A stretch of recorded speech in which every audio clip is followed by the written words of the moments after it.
अस्सलामुअलैकुम। Welcome to एमराद। दोस्तों, 29 से 30 जनवरी के दरमियान एक खबर बहुत ज़्यादा फैली आग की तरह सोशल मीडिया पर कि इंडियन नेवी ने 19 पाकिस्तानी जो क्रू मेंबर्स थे एक शिप पर, उनको बचाया, उनकी जान बचाई सोमालियन पायरेट से। अब इसको लेकर इंडियन साइड पर नैरेटिव ये बनाया गया कि देखें जी, पाकिस्तान नेवी तो इस काबिल थी नहीं कि उनको बचा सके, तो इंडियन नेवी ने बहादुरी के साथ, शूरवीर शक्ति के साथ उन्हें बचाया। उन्हें सोमालियन पायरेट्स से जिंदा उनके चुंगल से दबोच कर ले आए। लेकिन रियलिटी कुछ और है दोस्तों। रियलिटी बिल्कुल वैसी नहीं है जैसे बताई जा रही है। और दूसरा, मैं इसके बारे में आपको बताऊंगा कि पाकिस्तान नेवी ने भी कई दफा इंडियन माहीगीरों को, कई दफा इंडियन क्रू जो था ऑन बोर्ड शिप्स पर, उनको बचाया हुआ है अरेबियन सी में और इवन जो इंडिया पाकिस्तान के पानी है इनमें। तो ये खबर कुछ यूं आती है कि इंडियन नेवी ऑफिशियली जो स्पोक्स पर्सन है इंडियन नेवी का जो अकाउंट है, वो ये कहता है कि इंडियन नेवी ने 19 पाकिस्तानी क्रू मेंबर्स को बचाया जो कि एक शिप पर ऑन बोर्ड थे, और इस शिप को हाईजैक किया गया सोमालियन पायरेट्स की तरफ से। अब सोमालियन पायरेट्स के बारे में मैं इससे पहले जो माजी में वीडियो बनाई उनमें मैं बता चुका हूं कि वो एक लेजिटिमेट खतरा है रेड सी में। इसको लेकर तब बहुत से लोग ये कह रहे थे कि ये रेड सी में तो कोई ऐसा खतरा नहीं है सोमालियन पायरेट्स का, पाकिस्तान नेवी ने ज़रूर किसी और मकसद के लिए शिप्स भेजी होंगी। तो मैंने तब भी आपको बताया था कि एक लेजिटिमेट खतरा सोमालियन पायरेट्स का एग्जिस्ट करता है और उनके लिए पाकिस्तानी नेवल एसेट रेड सी में होने ज़रूरी हैं। लेकिन कुछ हफ्ते पहले पाकिस्तान नेवी ने यह ऐलान किया कि वो अपनी नेवल एसेट्स को जनवरी के शुरू में ही वापस अरेबियन सी में ले आएंगे। रेड सी में डिप्लॉयमेंट पाकिस्तान ने ख़त्म कर दी क्योंकि पाकिस्तान ने अमेरिका के CFT 153 जो टास्क फोर्स है, कंबाइंड टास्क फोर्स, उसका हिस्सा बनने से इनकार कर दिया था क्योंकि अमेरिका उसे यमन के खिलाफ इस्तेमाल करने का इरादा रखता था। उस पर मैंने वीडियोस बनाई हुई हैं, मैं लिंक डिस्क्रिप्शन में दे दूंगा। रिक्वेस्ट है कि आप उन वीडियोस को ज़रूर देख लीजिएगा, उससे आपको वो तमाम सिनेरियो पता लग जाएगा।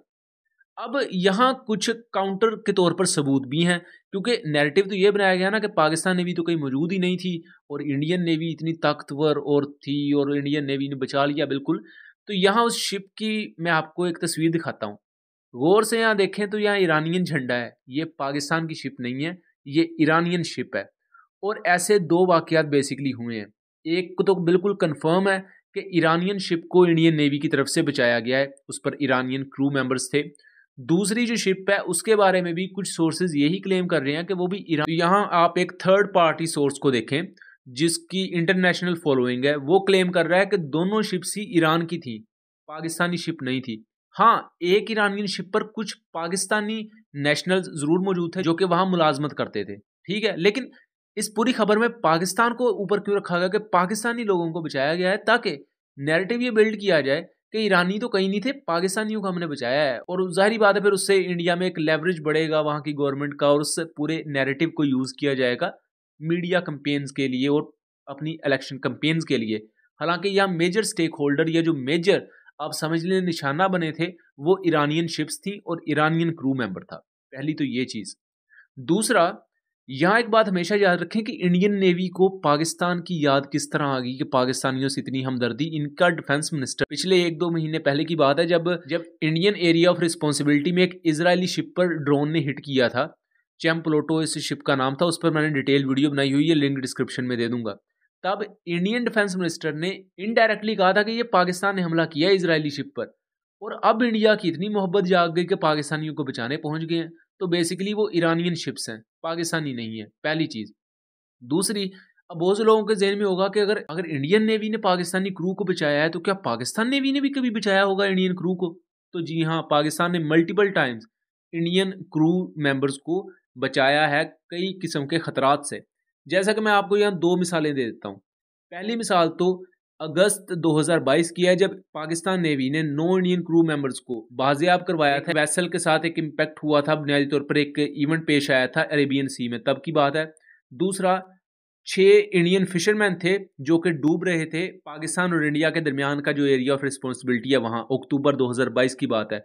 तब भी पाकिस्तान की मैरीटाइम सिक्योरिटी एजेंसी ने उन्हें बचाया था और उनके बयानात भी सोशल मीडिया पर मौजूद हैं। और ये जितनी भी आपको मैं साइट्स दिखा रहा हूँ, ये टाइम्स ऑफ इंडिया और ABP न्यूज़ की है, खुद इंडियन मीडिया न्यूज़ ने कवर किया है, ताकि कोई इंडियन दोस्त ये ना समझे कि मैं कोई थर्ड पार्टी की जो है ना इनको खबरें दिखा रहा हूँ तो वो सच होंगी या नहीं होंगी। ये खुद इंडियन मीडिया ने रिपोर्ट किया है कि पाकिस्तान नेवी ने multiple times Indian crew members को बचाया है। ये बुनियादी तौर पर दोनों ईरानियन शिप्स थी।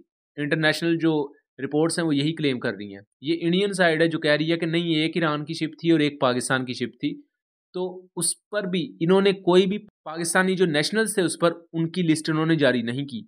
अब वो भी एक मिस्ट्री है कि इन्होंने क्यों नहीं जारी की, क्या ये तमाम हकायक नहीं रखना चाहते अवाम के सामने, या जो भी है। इसके बाद किसी भी किस्म की वहाँ क्लैश नहीं देखने में आया, मतलब कि सोमालियन पायरेट्स को आप यहाँ देखें तो वो पूरी तरह शिप पर कब्जा कर चुके थे और शिप उनके अंडर थी। यकदम इंडियन मार्कोज या इंडियन कमांडोज गए और वो बड़े आराम से हथियार डाल के सामने आ गए कि लो हमारे साथ तस्वीरें खींच लो, फोटो शूट कर लो। मतलब उन्होंने कोई किसी भी किस्म का आगे से रिस्पॉन्स नहीं किया। जब वो पूरी तरह एक शिप पर कब्जा कर चुके थे तो ओबियसली वो रिटेलिएट कर सकते थे, वो जवाब दे सकते थे आगे से, उनके पास भी वेपन्स थी। तो यहाँ ये भी क्वेश्चंस उठाए जा रहे हैं कि क्या ये ऑपरेशन एक फॉल्स फ्लैग ऑपरेशन था कि इंडियन नेवी ने एक जस्ट लेवरेज हासिल करना था, मशहूरी ज़रा हासिल करनी थी मीडिया में, तो उन्होंने ये सारा ड्रामा रचा। तो बहरहाल इस चीज़ को तो एक साइड पर रखें। तो बताने का मकसद ये है कि ये ईरानियन शिप्स थी, एक ईरानियन शिप पर पाकिस्तानी क्रू मेंबर भी मौजूद था। और यहाँ चूंकि ये जो इंटरनेशनल पानी होते हैं या मुख्तलिफ कंट्रीज़ की शिप्स होती हैं और वो एक किस्म की इंटरनेशनल डिप्लॉयमेंट होती है, उनका काम ये होता है कि किसी भी मुल्क की शिप को खतरा है तो उनको बचाना उनका काम होता है। जैसे कि पाकिस्तान नेवी ने multiple times Indian crew members को बचाया हुआ है। बहुत से दूसरे इस तरह के दूसरे मुल्कों के साथ भी इवेंट्स हुए, ईरान के साथ एक दो दफ़ा हुए कि ईरानियन कुछ माहीगीर थे उनको पाकिस्तान नेवी ने बचाया, और दूसरे कंट्रीज़ के भी। तो जब आप इंटरनेशनल डिप्लॉयमेंट में होते हैं तो किसी भी कंट्री की शिप को खतरा हो तो वो बचाना आपकी रिस्पॉन्सिबिलिटी में आता है। तो ये कोई भी ऐसी चीज़ नहीं है, लेकिन बाहर पाकिस्तानी क्रू मेंबर्स को बचाया जाना इंडियन नेवी की तरफ से ये अच्छी चीज़ है और इसको अप्रिशिएट किया जाना चाहिए। लेकिन इसके साथ साथ जो चीज़ें झूठी घड़ी जा रही हैं इंडियन मीडिया की तरफ से, उनकी मजम्मत भी ज़रूरी है। उम्मीद करता हूँ कि सैनिटी परवेल करे, चीज़ें क्लियर हुई होंगी।